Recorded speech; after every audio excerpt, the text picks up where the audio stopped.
Усім прывітанне, з вами Зміцер Лукашук. Як звычайна, мы абмяркоўваем падзею Беларусі і за яе межамі, і я рады вітаць у нашай студыі нашу эканамічную і палітычную аглядальніцу, рэдактарку выдання «План Б» Вольгу Лойку. Прывітанне, Вольга. Привет. Ты неяк радасна сёння так у такі колеры апранулася, будзеш аджигаць як звычайна по эканамічным і не толькі становішчы у краіне. Я, может, решила исправиться, да? Это модный в этом сезоне банановый. Ага. То бок, скажешь, я как модница не буду уже так уже шчыра накидывать на вентилятор правды, а буду... Что тогда отрывается? Понимаешь, в этой стране есть кому накидывать. И по сравнению с некоторыми накидывателями, я все равно как-то, да, как тот плохой солдат Рабинович, хоть и старается. Да. Одна лекция Лукашенко про искусственный интеллект, который он лично изобрел в 60-е. Да? Ну что, какой стендап, да? Вот, слухай, дарэчы, мне ніхто не здолеў нічога такога уцямнага сказаць, калі я запытваўся, ну, якое ваше ўражанне ад выступу Лукашэнкі там на саміце в Астане, і все такие, вау. То бок, вот можешь даць ацэнку, вот что-то прорыў нейкі быў у свядомасці, у тэхналогіях, там у разуменні сітуацыі, што робіцца ў свеце? Слушай, ну, видишь, он в попытках объяснить своему подсознанию, что происходит в мире, конечно, шокировал публику, и любимого журналиста Путина шокировал. Колесников написал чудесный репортаж, где у него там несколько раз западает ля от того, как Лукашенко, сказав, что он учитель, начал от печки. Нет никакого искусственного интеллекта. Ну, того самого, да, из-за которого тут уже... Вот вы его бачите? Да, миллионы уже остаются без работы, да, реально эти модели могут многое. Всем понятно, что это качественный скачок, да. Ну, знаешь, вот Лукашенко уверен, что это та самая кибернетика, которую изобрели в Советском Союзе в 60-е годы. Ну, в общем, да, так ему объяснили. Он же говорит, меня тут подготовили. Вот. Это был несколько диссонансом со всеми остальными главами государств, которые, да, говорили, что действительно значительная там цифровая трансформация. Ну, понимаешь, это как, ну, что автомобиль? Ну, какой двигатель внутреннего сгорания? Ну, просто самодвижущая повозка. Да, ну что там нового, да, какая революция промышленная, да? Все понятно, мне все объяснили. 60-е годы, ну, все понятно. Говорит, сколько там лошадиных сил? Да. Да, а вы говорите... Много лошадей, ну все, да, вот раньше было точно так же везли, только было бы чуть побольше лошадей, так он и тут сказал. Ну, человек же все это может, ну, просто немного медленнее, да, ну просто там в миллионы раз, ну и что? Да? Вот. В общем, его попытки отрицать научный прогресс и технический, они такие очень довольно занятные. Вот. Ну, я так разумею, что больш, скажем так, уцямныя і больш цікавыя яго выказванні былі ўсё ж таки па-за межамі трыбуны і датычна іншых сфераў, чым штучны інтэлект. Да, слушай, ну он вообще как-то в ударе последнее время. Я вот прям до захода в студию почитала, он с главой ФАО встречается, да, и сказал ему, представляешь, что Беларусь – это 20% мирового производства удобрений на самом деле. Ну, на самом деле, примерно 2, ну, может, 3, да, но неважно, зато как звучит. Понимаешь, без Беларуси просто... Ну, Беларусь действительно важный игрок на рынке калийных удобрений, а во всем остальном... Ну, обычная, средняя, не очень большая страна. Добра, давай мы, может быть, так да нейкіх палітычных аспектаў звернемся трошечку пазней. Давай про эканоміку, у якой ты ўсё ж таки адмысловец, і про якую чамусьці апошнім часам, я гляджу, тебе не асабліва распытваюць на іншых пляцоўках. Усё хочуць, каб ты давала палітычную аналітыку, але давай про эканамічную. Я почитаў навіны про тое, что оказывается у папярэдні, ну уже это самое трошка уже больш ад сённяшняга дня, чым папярэднім, у красавіку месяцы у чыноўнікаў, дакладней у у бюджэтнікаў з дзяржкіравання заробак сярэдні месячны быў 4004 рублі і 20 копеек. І так подумаў, ну, нормальны заробак. Потым параўняў, што калі браць увогуле сярэдні заробак за гэты ж красавік месяц, то ён быў 2952 рублі і 90 копеек. Ну, подумаў, дзяржкіраванне, бюджэтнікі, ну на такім нармальным ўсё ж таки адрыве ад усяго астатняга, ну то бок і астатнія бюджэтнікі, так я так разумею, таксама сябе добра пачуваюць, там скажем дактары, настаўнікі, там усе астатнія, ці вот што адбываецца с этими вот сярэднімі заробкамі? Слушай, ну они потихоньку растут, да, инфляция потихоньку растет, и заработки растут. Только у айтишников они упали, но я так понимаю, что это такое последствие укрепления рубля, которые были и которые уже закончилось фактически. Слушай, но, во-первых, бюджетников традиционно не всех одаривают. Действительно, зарплата чиновников... Есть любимый сын, а есть как бы... Ты на кого намекаешь из сыновей? Да, поэтому, слушай, ну, не так много желающих, риски высокие на самом деле очень. Ну, прям очень высокие риски. Причем я бы сказала, что по многим бюджетникам и по медикам, да, потому что все недовольные медики постепенно оказываются по эту сторону, и все попытки пропаганды убедить, что тут не так все это сладко, ну не так, но, в общем-то, реально. И зарплатой в 1000 евро точно никого не впечатлишь, абсолютно совсем. Вот, поэтому я думаю, что пытаются удержать, пытаются немножко как-то вот... Але ўсё ж таки, глядзі, я не здарма зрабіў, што спачатку накажуць у бюджэтнікаў, але потым з дзяржкіравання. Да.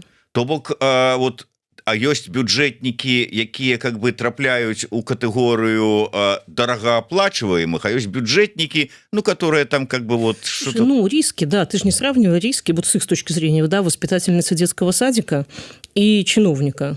Ну, у него шансов сесть сильно побольше, да, ответственность вон какая, вызовут на совещание и начнут публично вот это вот с тобой выделывать, да, желающих не так много, скамейка короткая, да, собственно, рынок труда в Беларуси сейчас, в общем-то, не наниматели, да, мало желающих. Слухай, ну, я пакуль вот калі глядзеў звесткі про тое, якія дзе там патрабуюцца, не хапае якіх на якія пазіцыі людзей, то что-то я не бачу, что вот объявляем набор там у отдел там знешнеэканамічных сувязей у Министерства финансов, там те яшчэ какой-нибудь. Знаю я пару сотрудников, я тебе скажу, нечем хвастаться. Ну, в том плане, что очередь туда не стояла, и, в общем, такой социальный лифт – это достаточно сомнительный, не самый привлекательный и по возможности заработать, и по возможности потратить, по возможности там получить жилье или что-то еще. Да, это такой, не знаю, мне кажется, что не самый сейчас модный социальный лифт, даже в Беларуси, где традиционно там, ну, ты приходишь домой, ты говоришь тёще, что ты там чиновник 5 класса, и все падают в обморок, да, и ты любимый зять уже, да. Вот сейчас любимый зять – это айтишник, просто по возможности и заработать, и потратить, и так далее. Ну да, здольны, згодны. Давай яшчэ на іншыя тэмы пра тыя змены, якія чакаюць беларусаў вось у фінансавым эканамічным плане з 1 ліпеня. Ну, па-першае, не ведаю, правда, наколькі тут штосьці такое шакуючае ці, наадварот, пазітыўнае для беларусаў, што спіс прафесій, якія даюць права на тое, што там складаныя умовы працы, ўсё астатняе, раней выходзіць на пенсію, ён скарачаецца на 800 пазіцый. Ну, то бок, это рэаліі жыцця, как бы новыя тэхналогіі, гэтыя прафесіі ўжо робяць не такімі небяспечнымі, складанымі, ці вот, ну, вот. Слушай, ну, я думаю, что первая причина – это все-таки, что социальные гарантии государства, они постепенно сокращаются до уровня, которое государство в состоянии обеспечить. Да, это такая вот корректировка. Собственно, ждем с пенсионным возрастом решения ситуации, потому что всем очевидно, что это должно быть принято. Да? Так и здесь. Государство не может себе обеспечить прежние объемы. Да? Там, да, были коллективные договоры, были всякие разные плюшки, сейчас постепенно они снижаются. Действительно, возможно, где-то условия работы улучшаются. Ну, не знаю, там, когда я была на производстве калийных удобрений в Беларуси, да, ну, с 60-х годов там не так много поменялось на самом деле. Да, действительно, какие-то там по технике безопасности какие-то вещи делаются, но это не настолько значимо, чтобы по 800 позиций вычеркивать. Денег на это в бюджете нет. Как можно дольше человек должен работать. И тут какие тут варианты? Яшчэ одна как бы змена, про якую мы ў прынцыпе казалі мінулы раз, але я хочу гэтую тэму, можа быть, закрануць з іншага боку. Гэта падвышэнне камуналкі.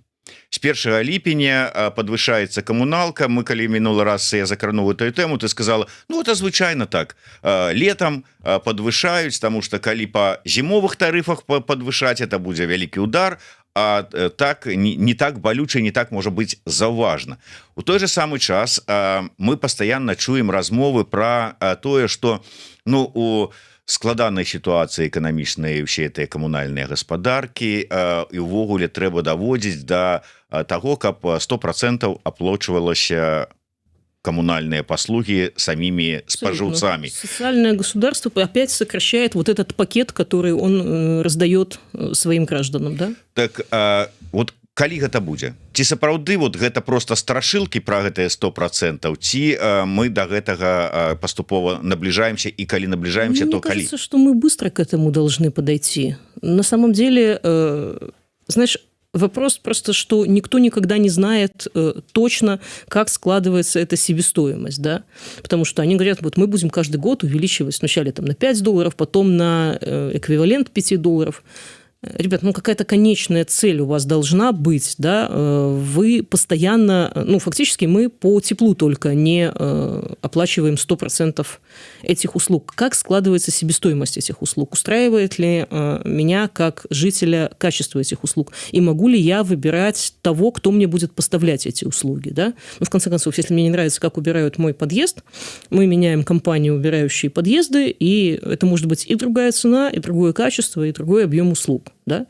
Почему здесь вы монополисты, вы говорите, что вы доведете этот уровень до 100%, я не понимаю, сколько я потребляю, могу ли я, допустим, на этом сэкономить, да?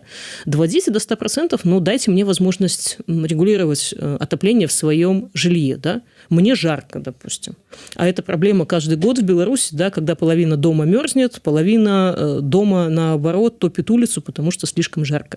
То есть, фактически, прежде чем взять с меня 100% услуги, мне, в общем-то, надо оказать ее достаточно качественно. Да? А у нас даже обратная связь по этим услугам, она такая, да, там, по этому закону Качанова сейчас не больно ты даже ТикТок запишешь, потому что тебе приходится отвечать за это. Да? Ну, вот тебе, допустим, холодно, да, у тебя там дома дети сопливые ходят. А тебе придет комиссия и скажет, нормально, мы градусником померили. Очень даже ничего. Да? Вот. Поэтому хотелось бы, чтобы мы шли с двух сторон к этому. Да? Люди бы платили все больше, а государство прозрачно показывало, как формируется себестоимость, да? Как вот этот газ, который мы получаем по мегальготной цене на границе, почему там цена его удваивается, когда до меня доходит, кто на этом зарабатывает, кого мы там перекрестно субсидируем, да, и чтобы было всем понятно. Фактически можно выйти на 100%, как только мы отменим перекрестное субсидирование, и будет понятно, кто за что и сколько платит. И желательно дать нам всем возможность экономить. Да? Я вот батарею закручу в ноль, да? Ну, на минимальное возможно, в ноль там нельзя, там какой-то минимальный будет тепло. Но вот я закаляюсь, мне норм. Да? Человек должен иметь на это право. Экономить, использовать столько, сколько нужно, да, и включать, когда нужно, и выключать, когда нет такой необходимости. То бок я так разумею, даволі хутка, калі мы вот як ты кажаш, хутка гэта дасягнём рубежу, калі будем платіць 100% за усе камунальныя паслугі. Вот эта байка про тое, что у нас же ж тут сацыяльная падтрымка, у нас вот тут вот дзяржава клапоціцца, бярэ на сябе частку расходаў, а там на захадзе паглядзіце, як это больно б'е. то бок хутка аргументик-то это выпадзе с рук пропаганды. Слушай, ну, на самом деле это можно все равно продолжать говорить, допустим, в абсолютных цифрах, да? Не говорить, сколько процентов от минималки поляк платит за коммуналку, и сколько белорус. Ну, Поляк-то заплатил $100 за коммуналку, абсолютно. а ты 20. Абсолютно. Умовно кажучи. Да. Ну, вот лечат, да, ну, вот у нас-то лечат бесплатно, а там? Ну, а там есть везде почти система социального страхования, да, платная, бесплатная, привязанная к твоему трудоустройству где-то, распространяющаяся на твою семью и так далее, да. А пропагандисты у нас могут сказать, что там, не знаю, у нас отличная бесплатная медицина, но при этом, к примеру, детей, которым требуется дорогостоящее лечение, мы не будем лечить. А почему? А потому что мы других тогда не вылечим. Подождите, у вас какой-то жесткий лимит прям, ну, значит, его не хватает, да? Ну, это как ты скажешь там половине семьи, что, ребят, я вас кормлю, а вот эти вторые, ну, извините, сори, вы в мой бюджет не помещаетесь. А почему? А давай увеличить, ну, давай мы будем больше есть, да? У нас потребность такая. Ну, или не называйте это социальными гарантиями. Честно говорите, что, ребят, у меня вот есть столько, я размажу, но будет тонким слоем. Извиняйте, да, и все, кто не влезает в этот бюджет, ну, вы можете ехать в Польшу и там, значит, в капитализме диком лечиться, к примеру, бесплатно, да, как многие люди и делают, собственно, да. Тут тоже далеко не все политические и даже экономические. Тут медицинских тоже очень даже много. Со сложными диагнозами, с просто особенностями развития, ну, потому что здесь больше для этого возможностей бесплатных. Ну так, і вось, дарэчы, цікавая з гэтай нагоды, вот мы кажам пра, можа быть, недахоп фінансавання у там медыцыне, у адукацыі, там няма грошай на падвышэнне заробкаў, на закупку новага абсталявання, там ремонт школы штогадовы, на які збіраюць з бацькоў на бесплатную вот адукацыю і гэтак далей. У той же час я гляжу па звестках былі апублікаваныя, значыцца, па выніках выканання рэспубліканскага бюджэта за 25 год, за мінулы год. Так вось, атрымліваецца, што на адукацыі і ахове здароўя акурат такі атрымалася у чыноўнікаў у дзяржавы сэканоміць. Яны закладалі, да прыкладу, на адукацыю 2,177 мільярда, а расходавалі толькі 2,082. Тая ж самая сітуацыя і з аховай здароўя. То бок што, вот грошы ёсць, а не бяруць, няма куды потратить, и вот что, як это выглядит? Ну да, и сильно заработал на недовложениях в Жульен, да? Ну вот, вот не дофинансировали это, дофинансировали то, что в моменте оказалось нужнее, да? Ну, перафінансавалі у дадзеным вам, ну так, у апошнія 6 гадоў у моменте нужнее, гэта сілавыя структуры. Там органах унутраных спраў быў перавыкананы план там на 100 мільёнаў, там ці там наколькі это, што мне больш за ўсё спадабалася, у 1,5 разы подскочило фінансаванне дзяржаўных медыа. Послушай, ну, боеготовность, она сама себя, понимаешь, не обеспечит. А государственные медиа – это вообще самые главные тунеядцы и проедатели бюджета, просто потому что они не могут сделать сколько-нибудь интересно, да.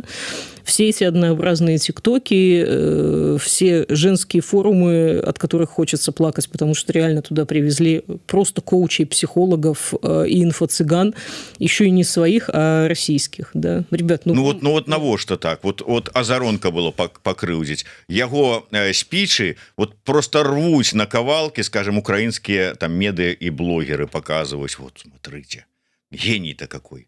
Угу. Ну, видишь, ну, белорусы плохо такое едят, получается. То трэба яшчэ доплачивать, как вот все-таки это все працавало. Слушай, ну, мне на самом деле казалось, что они смогут там найти несколько хотя бы человек, кто будет там спокойный, адекватный и такой, знаешь, псевдонейтральный. Оно ж полезно, в общем-то. Даже российские телевизоры, они делают такое, когда есть каналы, где более так вот, знаешь, в лоб. А есть, где вполне культурно, очень аккуратно, да, где Зеленского будут называть там не злобным карликом, а президентом Украины, к примеру, да, и ты такой смотришь, думаешь, ну, вроде же нормальный вот канал, да, не обзываются, не дразнятся, да, дай-ка я их послушаю, да, и там очень аккуратно, очень сдержанно, там тебе расскажут, как, значит, там Россия наступает по всем направлениям, да, то же самое, ну, просто это сделают, так, знаешь, вот, аккуратненько. Не, у нас так не получается. Ну, и слава богу, собственно, знаешь, чтобы дуть каждого была видна. Вот она видна. Слухай, я хочу вернуться у эканамічнай тэме яшчэ трошечку на пачатак з самой нашай размовы, калі ты сказала, что заробкі паціху растуць. Я так паглядзеў на кошты, якія прапаноўваліся за вот этот вот тур на параходзіку по беларускім рэкам. Потым я гляжу на тое, колькі просяць за адпачынак у беларускіх санаторыях. Так думаю, напэўна ж это ж вот как бы адпавядаюць запыту. Беларусы зарабляюць добра, цэны выраслі, могуць сабе дазволіць зараз адпачываць, асабліва не поедешь, можа там за мяжу куды-нибудь у Европу, зато у сябе наглядзішся, можна разы 3 за лета у санаторыях беларускіх адпачыць, плюс тур по рэках на параходзіку. Ты сцены видел на это все, да? Так да, вот я ж просто за твои слова зачапіўся, что заробки растуць, могут себе дозволить. Ты знаешь, когда я увидела, точнее прочитала в одной пропагандистской газете, значит, что на двоих, семья 2 взрослых, 1 ребенок в санатории в Беларуси на 10 лет на 10 дней с минимальным пакетом лечения. По Фрейду на 10 лет. Извините, каждый о своем. Да, вот знаешь, вот цена меня несколько подкосила. 10 700. 10 700 белорусских рублей. Да. Я не знаю, что должно быть в этом санатории. Это, честно говоря, много. Да. Это не Италия с просекко, да, не Лазурный берег с розе. Я не знаю, что стоят такие деньги в санатории. Там, номер вроде такой визуально неплохой, да. Вот я так себе, знаешь, вот так читала, смотрела картинки, такие, 5, 6, ладно, 6 тысяч. 10, это ж как-то очень дорого. Вот, поэтому, вот такие хаотически сложенные цены, да, что я сегодня говорю цитатами из чиновников.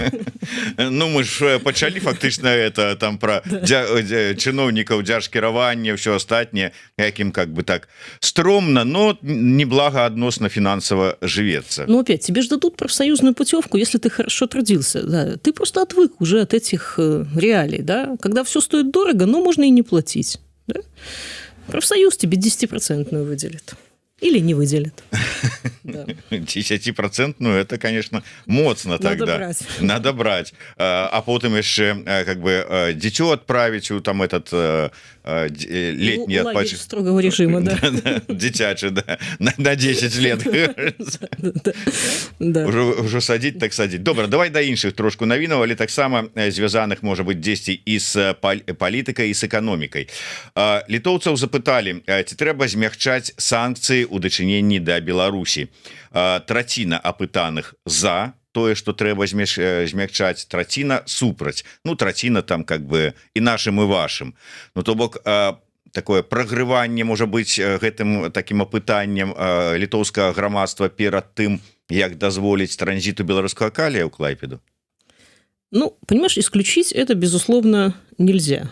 Да? И запрос этот у части литовцев точно есть, да, и, знаешь, мне кажется, что все было бы намного легче решаемо, если бы Беларусь себя вела в этот момент несколько иначе, да, не угрожала Украине, к примеру, которая сейчас должна ответить на это письмо, которое с подачи Коула она получила о том, что давайте разрешим, значит, транзит ради мира во всем мире, ради цен, голодных африканских детей, и дальше там по списку, да, там, возможно, даже Украина от этого тоже получит часть каких-то денег, да. Просто вот одномоментно вот это идет дискуссия, да, и одномоментно угрожают фактически Украине, угрожают Армении, да, там, да, и отключим газ, и мы почему-то в это тоже пытаемся вмешиваться, да, и Лукашенко уже требует, значит, спросить у армянского народа, ты-то при чем, да, вот у армянского народа 7 числа выборы, да, вот и спросят. Если народ хочет Пашиняна и то, что предлагает он, какой еще референдум вам надо? Вы просто не успеваете повлиять на выборы? Отвлеклись? Так бывает, да. Да, вот. И поэтому, знаешь, это как я всем объясняю, что Дима Лукашук классный парень, не очень адекватный, да, он сидит в этот момент и поджигает занавеску, прямо в том же помещении. И я буду там тебя под столом толкать, мол, Дим, подожди, да. Я всем как раз сейчас рассказываю, что с тобой можно иметь дело, да, ты там надежный партнер, ты не агрессор, там, случайно получилось, да. Один раз вошел не в ту дверь, там через тебя немножко походили российские войска, немножко ракетами с твоей территории постреляли, но сейчас ты уже просто все осознал, да? А ты сидишь и прямо сейчас творишь какую-то ерунду, что несколько девальвирует мои слова и ставит меня довольно в дурацкое положение, да? Ну сапраўды тут усе бакі нейкія накіды ідуць, калі казаць нават пра тое, што там с Украінам можа быць можна было што-нибудь паспрабаваць пытанне вырашыць, асабліва на фоне таго, што зброі попрасіў Зеленскі у ЗША, у Трампа, как бы сказать, маглі б пачуць в адказ: а пропусціце калій, будзе вам зброя. Абсолютно. І тут как бы выходит, ну что там, накурылся, видно, чего-то там Зеленский, несет какую-то хрень, и Тихановскую пригласил, террористку эту. Ну. У вас 500 целей, а у нас одна цель. А ты попади. Ну, ты своим хрениным возьми и попади в эту одну цель, да? Ну, как бы вообще не факт. Чем стрелять-то будешь? Ну, хрэніным это, конечно, да. Слухай, глядзеў апошні выпуск «Часікі цікаюць», і там, выбачаюся толькі, шаноўнае гаспадарства, не памятаю, хто сказаў, альбо Лев Львовскі, альбо Шрайбман, з нагоды вось гэтага ліста, што, маўляў, калі б там не было Украіны, то паставіліся б сур'ёзна, да, вось як да спробы націснуць на улады Літвы альбо Польшчы з боку Вашынгтона. А Украіна, ваюючая краіна, праз якую наладзіць транзіт вельмі праблематычны, і каб ён яшчэ даехаў гэты калій.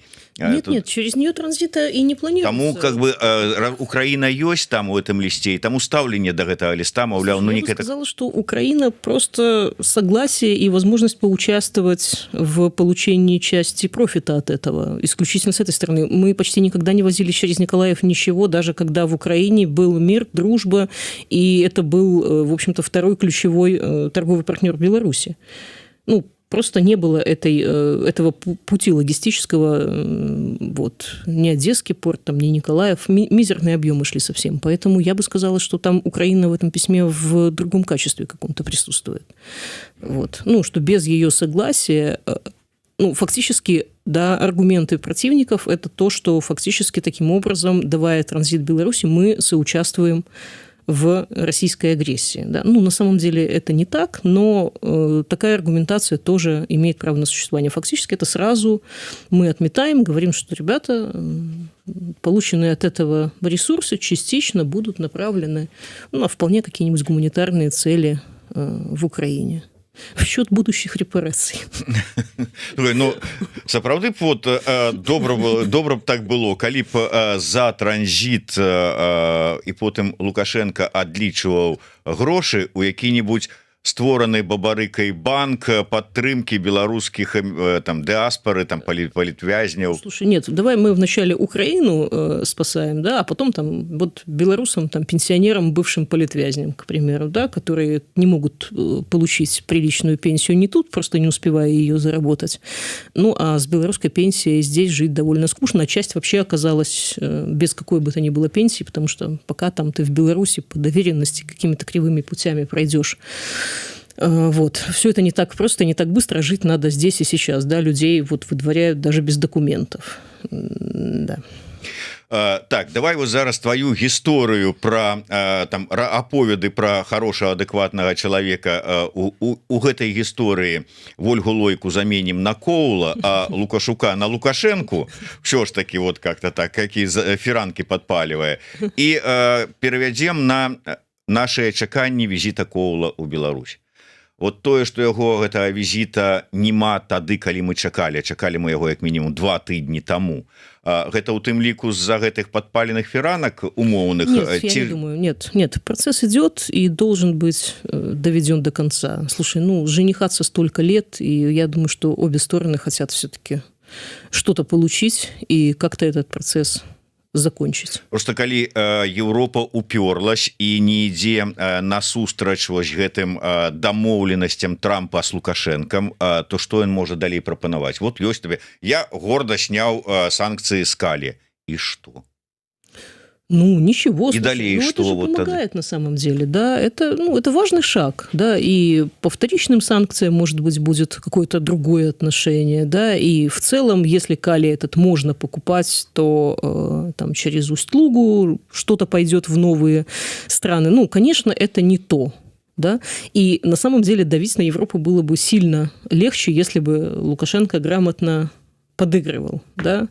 Знаешь, это как парный теннис. Ты не можешь просто двух сильных теннисистов поставить и сказать, что вот сейчас будет X2 у них от того, что мы поставили двух сильнейших, там, первая и вторая ракетка мира. Да? Вопрос, насколько они умеют играть в паре. Лукашенко игрок не очень парный, скажем, деликатно, да, и с Путиным он там часто в диссонанс входит, так сказать, вот, и говорит лишнего, говорит неуместные какие-то штуки, поэтому с ним это случается. Вот, поэтому я думаю, что, ну, слушай, Коула мы ждем, и ждем ближайшее, поэтому что тут сказать, да. Поэтому и критика всего этого, она тоже такая очень, очень аккуратная, очень взвешенная, просто потому что мы ждем своих людей, потому что многие эти вопросы, они вопросы будущего, а это может решиться вот буквально сейчас, ну и потом мы уже займемся вот следующим шагом, следующим пакетом требований и так далее. Да. Ну вось тут акурат такі і ёсць такое, можа быць, яно пакуль не агучваецца вельмі гучна, выбачайце за тавталогію, вот такая крытыка ці прэтэнзія, што маўляў, давайте вось мы зараз будзем займацца пытаннем вызвалення людзей, тому что гэта патрабуе тэрміновае, там шмат хто окно возможностей, да, дрэннае вот здароўе і ўвогуле сядзець, выбачайце, 6 гадоў ні за што, как бы людзей трэба выцягваць. І пытанне, ну а далей што, а наступны крок, а вот тады мы будзем, можа быць, гаварыць пра спыненне рэпрэсій, а калі мы зараз прагандлюем все, то на подставе чаго мы будем далей весці? Ну ты же видишь, как американцы снимают санкции, да? Ну, во-первых, они снимают далеко не все санкции. Вот персональные санкции, вот пакет недавно продлили на год с всеми прежними формулировками, да? Ничего, Трамп мог бы там приостановить как-нибудь, да, поскольку у нас тут наметился прогресс, да. Да и вербальные дифирамбы Трампа я тоже бы так не считала каким-то большим достижением, в том плане, что, конечно, МИД очень радуется, гордится и так далее. Ну, я почитала дифирамбы Трампа в отношении Пашиняна, которого он поддержал на выборах. Ну, товарищи, нам еще до такого, извините, до таких слов сильно далеко. Вот, поэтому, знаешь, в моменте сейчас, поскольку это вопрос, я не знаю, там, дней, недель, все пытаются, естественно, дать возможность выйти очередной группе людей. А потом будет новая дискуссия. Естественно, санкции приостанавливаются, никто их не снимает совсем окончательно и так далее. Вот. Если Лукашенко думает, что кто-то верит, что он великий миротворец и очень хочет мира в Украине и всего такого, ну, это он, безусловно, хочет, да, но и зарабатывать на войне хочет. Ну, слушай, ну, это вот давняя белорусская традиция, да, на 2 стульях сижу, 3-й ногой держу, да, вот так. Ну, не получается. Сейчас не получается. Сейчас стул придется все-таки выбирать. Вот.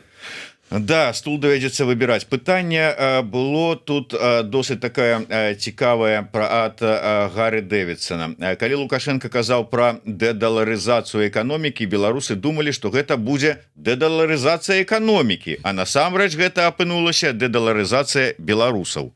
Можна так сказаць ці не? Увогуле, як ты ацэньваеш, што там зараз адбываецца, не адбываецца, ці это звычайныя такія вот арэлі, сёння таражэйт, заўтра танней доларам? Что там на валютном рынке? Слушай, ну, пока мы тут занимались дедоларизацией, мы привязались к рублю так, что, в общем-то, нам от него и пока не отвязаться никак. Ну, вот Россия решила, что рубль укрепляется, ну, вот он укрепляется. Да, золотовалютных резервов в России достаточно. Ну, сейчас, конечно, уже там взвыли экспортеры, и поэтому дальше укрепляться он, видимо, не будет все-таки. Но вопрос, насколько это самостоятельная белорусская позиция, да? Насколько мы можем хотя бы чуть-чуть на это повлиять. Ну, на самом деле никак не можем. Да, у нас создан запас, действительно, золотовалютные резервы значительно выросли, но мы же помним, как быстро съедается этот запас, если мы решаем что-либо сделать с курсом, особенно без внятных на это макроэкономических предпосылок. Да? Поэтому наши экспортеры тоже, естественно, не заинтересованы в крепком рубле. С экспортом у нас очень не очень. Российский экспорт в Россию в невоенные сектора это большая проблема, все об этом говорят. В России по секторам там уже все проанализировано, там 20, 30, 50% падения. И все продолжается, потому что военные расходы бюджета официальные 44%, а сколько неофициальные, сложно сказать, но это точно больше половины. Да? И мы примерно понимаем, как быстро экономика начинает рушиться после длительного периода таких расходов. И если Путин не планирует это заканчивать, то не совсем понятно, откуда он будет брать на это ресурсы. Зміцер, Ольга, ну якое спыненне рэпрэсій? Нет этого и не будзе ў бліжэйшым будучым. Я тут живу, я знаю. Слушайте, ну я где-то сказала хоть слово про остановку репрессий. Ну, он останавливает массовое сажание в тюрьму сейчас, просто в моменте, поскольку это, значит, ему лично невыгодно на переговорах с Коулом, это выглядело бы уже совсем неадекватным, да?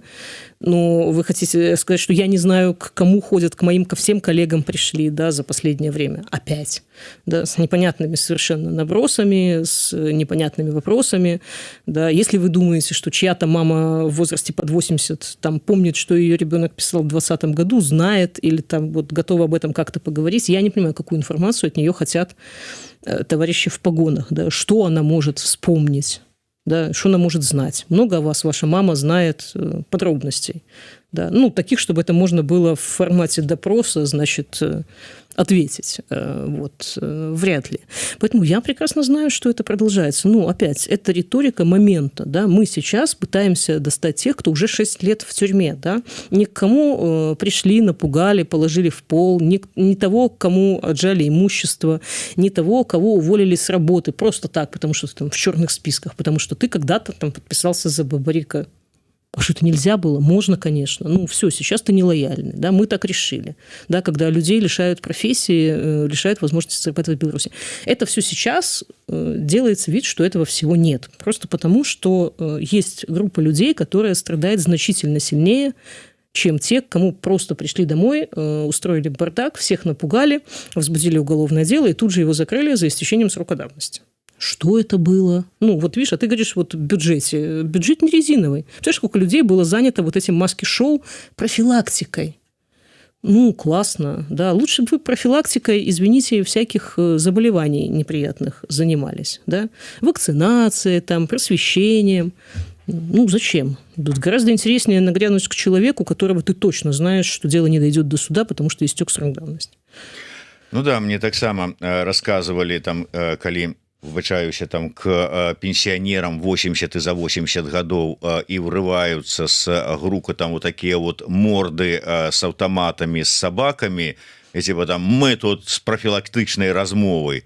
Что до чего? Вот вам нема чем заняться, а к вашей маме вот калі вот так вот. Так опять, ну а что вы, хорошо, мама вам все расскажет, что она может знать, да, ну что? Ну твоя мама когда-нибудь знала, допустим, там, в какой должности ты работаешь? Да понятия не имела. Ну, а что, мою трудовую заполняет? Да, понятия она об этом не имеет. Да? А вот это случай с опечатанной квартирой нашего коллеги, который там вывезен был в декабре только. Ну, ребят, Коул этого человека вывозит, и тут же и вы его начинаете грабить. А вот как должен выглядеть Коул в этой ситуации? Да? Я вывез человека, я его спас, он мне благодарен, ну, все понятно здесь. Тут же, кто мне его отдал, начинает его грабить. А это куда вообще годится? Что этот человек такого успел натворить, значит, что вы у него отбираете имущество, которое все равно потом придется вернуть. Ну, это невозможно как-то там забыть, вынести закон. Просто сейчас, когда физически мучают большое количество людей в тюрьме, да, действительно, мы там делаем вид. Ну, нельзя же беспокоить Коула сразу всем, да, и профилактическими мероприятиями, и беспардонным отжимом имущества, в том числе не принадлежащих реально заключенным. Ну, в общем, как-то вот пока получается так, да. Никто не делает вид, что этого всего нет, да. Весна все документирует, спасибо им большое, да. Не получится сказать, что это не мы, это не я, меня подставили, да. Ну, Все известно. Назіраючы за вось тым, як развіваюцца падзеі вот гэтыя 6 гадоў і нават вот гэты год ужо фактычна пасля таго, як такія плотныя перамовы з Вашынгтонам, з адміністрацыяй Трампа пачаліся, там нібыта дамоўленасці, нібыта ўжо пацяпленне адносінаў і як яны дзейнічаюць. Гледзячы ў гісторыю, мы-то з табой люди раньшего времени уже не одну вот эту вот оттепель проходили, да, оттепель проходили, ну там бывало, потом попускало, потом как бы все верталось, были там пэўныя, конечно, ціски, але могли працаваць, дзейнічаць больш-менш. Зараз гэтага няма. То бок спадзявацца на тое, что ён скажа, ну все, ладно, хорошо, я тут вот... Знаешь, у меня такая вот чисто гастрономическая метафора, да, второй раз размораживать продукт, он сильно теряет в качестве, да, вот отморозка-заморозка, это один раз можно сделать, да. Вот мы закрутили гайки, открутили. А когда ты без конца замораживаешь и размораживаешь, извини, на выходе получается абы что и непригодное к употреблению в пищу. Да? Так и тут. Да? Абы что и непонятно. Да? Отморозка, заморозка. И белорусы внутри страны, которые боятся, извините, там, соцсетями пользоваться, боятся к телефону подходить, боятся всего на свете. Ну, я до того, что коли вот дойдем до другого этапа, и Кол кажа, ну, давай зараз, Рыгорович, поговорим про спынение репрессий. И только, так не пытание, давай, что ты пропонуешь там, давай вот как бы гандляваться, и я спыню. А верить-то можно? Вот, слушай, ну, коли поглядеть вот на то, я такое не ем, да, то, что уже отморожено, разморожено, и давай еще раз повторим, ну, нет. Нет. Это должен быть уже другой человек, который скажет, что разоблачение культа личности, да, и мы дальше реабилитация и все такое. Ага. Ну, как-то так. Как ты думаешь, это Витя будет или Коля Лукашенко, вот тем человеком, который там... Нет, это будет человек с фамилией не на букву «Л». Хотя, если это будет человек с фамилией на «Ко», то, в общем-то, меня лично это бы устроило. Я про Виктора Дмитриевича, если что.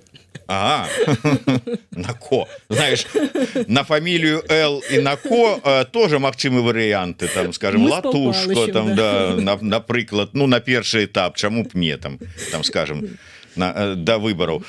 Добра, на завяршэнне, ўсё ж таки, якія чаканні ёсць, як будзе рухацца далей вось увесь гэты трек, што запускаюць і дым-сілы, на чым яны настаиваюць, што там Кол прывязе, што там... Слушай, ну, американский трек мы доиграем, я надеюсь, до конца, в течение лета этого года точно. Вот. Добра, Киев узмацніў пазіцыі дым-сілаў, не? Да. Ці вось гэтыя апошнія скандалы, яны... Скандалы – это такая, знаешь, имманентная сущность любых процессов. Не на каждом скандале стоит прям плотно фокусироваться, да, воспринимать его как фон, как оттенок, но не как суть. Поэтому да. Давно ожидаемый альянс. Дзякуй вялікі. На жаль, трэба развітвацца на сёння, але як звычайна мы сустрэнемся з Вольгай праз тыдзень, таму подписывайтеся... Праз два. Не, праз тыдзень на другі. Ну да. Сустрэча будзе абавязкова. Нават больш гарантавана, чым прыезд Коула у Мінск, хаця на яго мы таксама разлічваем. Дзякуй усім яшчэ раз. Подписывайтеся на YouTube канал Еврорадыо, ставьте свае падабайкі, націскайце звоночак, расшэрвайце, калі для вас гэта бяспечна. Жыве Беларусь!